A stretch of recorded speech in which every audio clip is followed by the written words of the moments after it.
Mark సువార్త 12వ అధ్యాయము.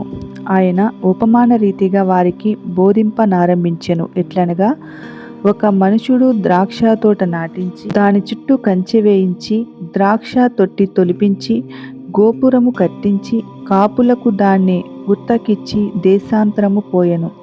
పంటకాలమందు ఆ కాపుల నుండి ద్రాక్ష తోట పండ్లలో తన భాగము తీసుకొని వచ్చుటకు కాపుల యొద్దకు అతడు ఒక దాసుని పంపగా, వారు వాణ్ణి పట్టుకొని కొట్టి వట్టి చేతులతో పంపివేసిరి. మరలా అతడు మరి ఒక దాసుని వారి యొద్దకు పంపగా, వారు వాని తల గాయము చేసి అవమానపరిచిరి.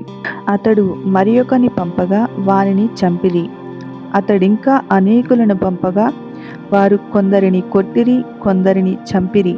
ఇంకను అతని ప్రియ కుమారుడు ఒకడుండెను గనుక వారు తన కుమారుని సన్మానించెదరనుకొని తుదకు వారి యొద్దకు అతన్ని పంపెను. అయితే ఆ కాపులు, ఇతడు వారసుడు, ఇతని చంపుదము రండి, అప్పుడు స్వాస్థ్యము మనదగునని తమలో తాము చెప్పుకొనిరి. అతనిని పట్టుకొని చంపి ద్రాక్ష తోట వెలుపల పారవేసిరి. కావున ఆ ద్రాక్ష తోట యజమానుడేమి చేయును? అతడు వచ్చి ఆ కాపులను సంహరించి ఇతరులకు ఆ ద్రాక్ష తోట ఇచ్చును గదా. మరియు ఇల్లు కట్టువారు నిరాకరించిన రాయి తలకు మూలరాయి ఆయెను. ఇది ప్రభు వలననే కలిగెను, ఇది మన కన్నులకు ఆశ్చర్యము అను లేఖనము మీరు చదవలేదా అని అడుగగా, తమ్మును గూర్చి ఆ ఉపమానము చెప్పినని వారు గ్రహించి ఆయనను పట్టుకొనుటకు సమయము చూచుచుండిరి గాని జన సమూహమునకు భయపడి ఆయనను విడిచిపోయిరి. వారు మాటలలో ఆయనను చిక్కుపరచవలెనని పరిసయ్యులను హేరోదీయులను కొందరిని ఆయన యొద్దకు పంపిరి. వారు వచ్చి, బోధకుడా, నీవు సత్యవంతుడవు, నీవు ఎవరిని లక్ష్య పెట్టనివాడవని మేమెరుగుదము. నీవు మోమాటము లేనివాడవై దేవుని మార్గము సత్యముగా బోధించువాడవు. కైసరుకు పన్నిచ్చుట న్యాయమా కాదా? ఇచ్చెదమా ఇవ్వకుందుమా అని ఆయన అడిగిరి. ఆయన వారి వేషధరణను ఎరిగి, మీరు నన్ను ఎందుకు శోధించుచున్నారు? ఒక దేనారము నా యొద్దకు తెచ్చి చూపుడని వారితో చెప్పెను. వారు తెచ్చిరి. ఆయన ఈ రూపమును పై వ్రాతయు ఎవరివని వారిని అడుగగా, వారు కైసరువి అనిది. అందుకు యేసు, కైసరువి కైసరునకును, దేవునివి దేవునికిని చెల్లించుడని వారితో చెప్పగా, వారాయనను గురించి బహుగా ఆశ్చర్యపడిరి.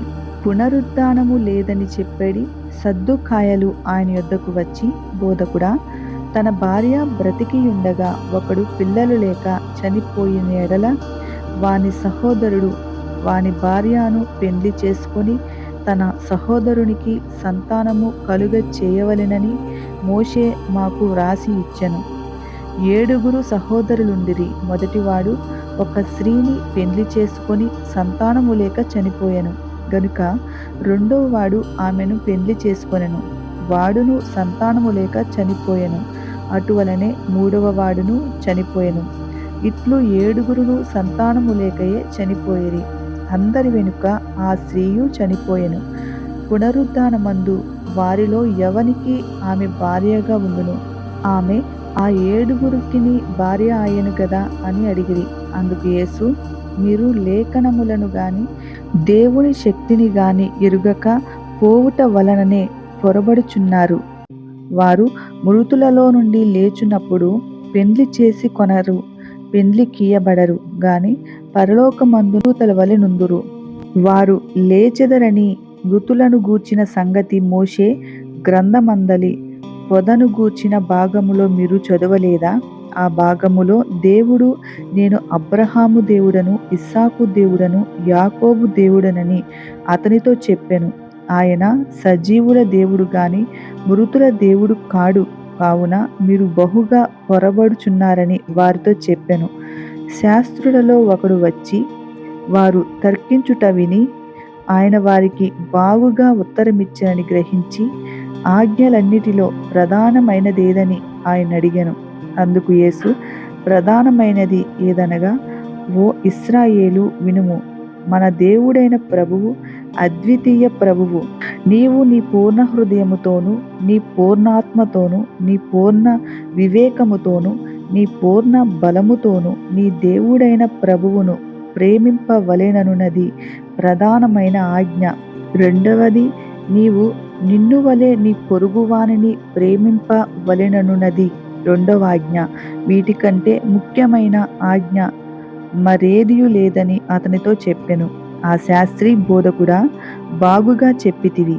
ఆయన అద్వితీయుడనియు ఆయన తప్ప వేరొకడు లేడనియు నీవు చెప్పిన మాట సత్యమే. పూర్ణ హృదయముతోనూ పూర్ణ వివేకముతోనూ పూర్ణ బలముతోనూ ఆయనను ప్రేమించుటయు, ఒకడు తన్నువలె తన పొరుగువాన్ని ప్రేమించుటయు సర్వాంగ హోమములన్నిటికంటెను బలుల కంటెను అధికమని ఆయనతో చెప్పెను. అతడు వివేకముగా నుత్తరమిచ్చెనని యేసు గ్రహించి, నీవు దేవుని రాజ్యమునకు దూరముగా లేవని అతనితో చెప్పెను. ఆ తరువాత ఎవడునూ ఆయనను ఏ ప్రశ్నయు అడుగ తెగింపలేదు. ఒకప్పుడు యేసు దేవాలయములో బోధించుచుండగా, క్రీస్తు దావీదు కుమారుడని శాస్త్రులు చెప్పుచున్నారేమి? నేను నీ శత్రువులను నీకు పాదపీఠముగా ఉంచు వరకు నీవు నా కుడివైపున కూర్చుండుమని ప్రభు నా ప్రభువుతో చెప్పెను అని దావీదే పరిశుద్ధాత్మ వలన చెప్పెను. దావీదు ఆయనను ప్రభువని చెప్పుచున్నాడే, ఆయన ఎలాగూ అతని కుమారుడగునని అడిగెను. సామాన్య జనులు ఆయన మాటలు సంతోషముతో వినుచుండిరి. మరియు ఆయన వారికి బోధించుచు నిట్లనెను, శాస్త్రులను గూర్చి జాగ్రత్త పడుడి. వారు నిలువుటంగీలు ధరించుకొని తిరుగుటను, సంత వీధులలో వందనములను, సమాజ మందిరములలో అగ్రపీఠములను, వీధులలో అగ్రస్థానములను కోరుచు, విధవరాండ్ర ఇండ్లు దిగమ్రింగుచు మాయవేషముగా దీర్ఘ ప్రార్థనలు చేయుదురు. వీరు మరి విశేషముగా శిక్ష పొందుదురనెను. ఆయన కానుక పెట్టె ఎదుట కూర్చుండి జనసమూహము ఆ కానుక పెట్టెలో డబ్బులు వేయుట చూచుచుండెను. ధనవంతులైన వారనేకులు అందులో విశేషముగా సొమ్ము వేయుచుండిరి. ఒక బేద విధవరాలు వచ్చి 2 కాసులు వేయగా ఆయన తన శిష్యులను పిలిచి, కానుకల పెట్టెలో డబ్బులు వేసిన వారందరికంటే ఈ బేద విధవరాలు ఎక్కువ వేసెనని మీతో నిశ్చయముగా చెప్పుచున్నాను.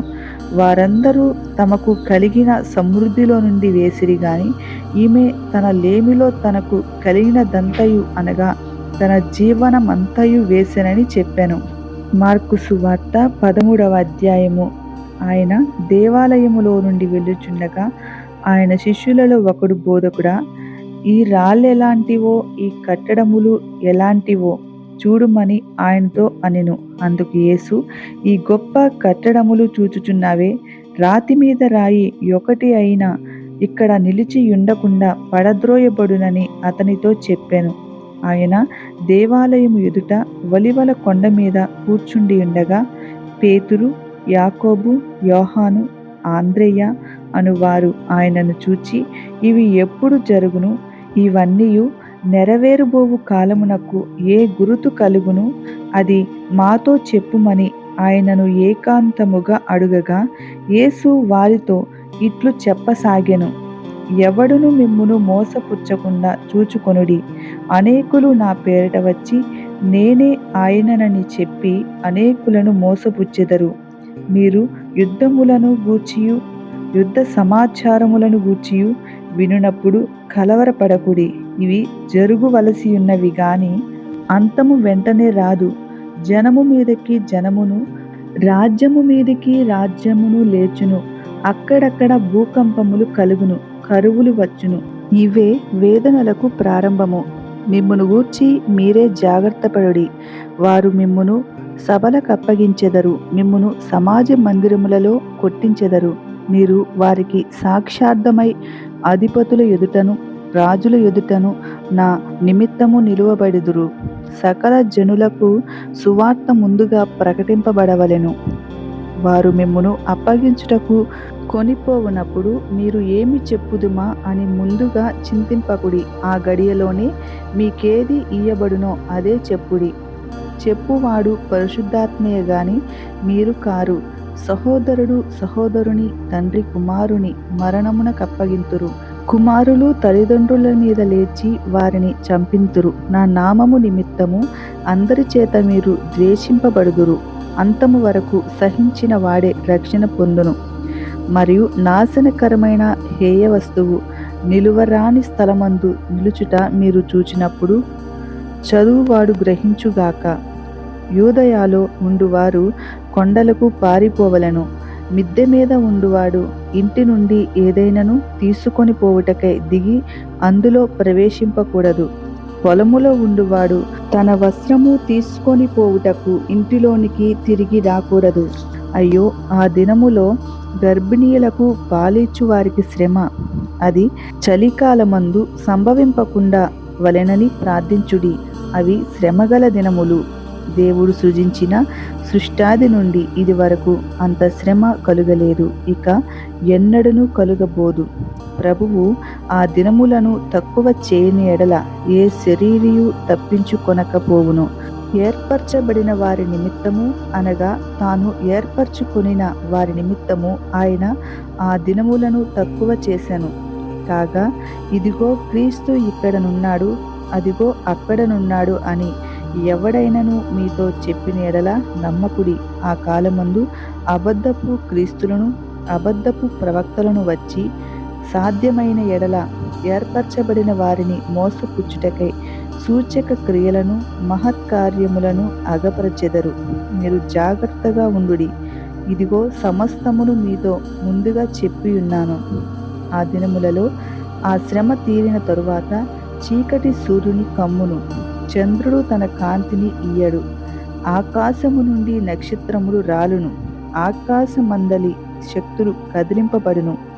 అప్పుడు మనుష్య కుమారుడు మహాప్రభావముతోనూ మహిమతోనూ మేఘారూఢుడై వచ్చుట చూచెదరు. అప్పుడాయన తన దూతలను పంపి భూమి అంతము మొదలుకొని ఆకాశాంతము వరకు నలుదిక్కుల నుండి తాను ఏర్పరచుకుని వారిని పోగు చేయించును. అంజూరపు చెట్టును చూచి ఈ యొక్క ఉపమానము నేర్చుకొనుడి. దాని కొమ్మ ఇంకా లేతదై చిగిర్చునప్పుడు వసంతకాలము సమీపముగా ఉన్నదని మీకు తెలియను.